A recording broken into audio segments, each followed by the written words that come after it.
বৌমা, কি মা? এই ঝাড়ুটা ভাঙলো কি করে?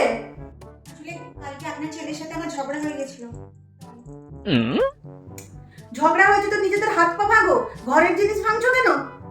বৌমা, আমার দিদি যে নতুন কাপ প্লেটের সেটটা দিয়েছিল সেটা আবার ভাঙলো কে? কাল আবার আপনার ছেলের সাথে আমার ঝগড়া হয়ে গেছিল, তাই আমি ওগুলো ভেঙে ফেলেছি।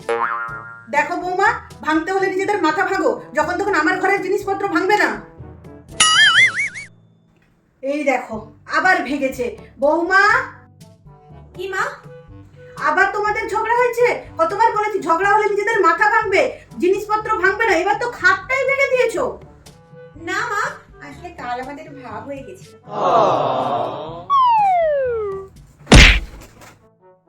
মা কি হলো? কি আপনার আর বাবার কোনোদিন ভাব হয়নি? মা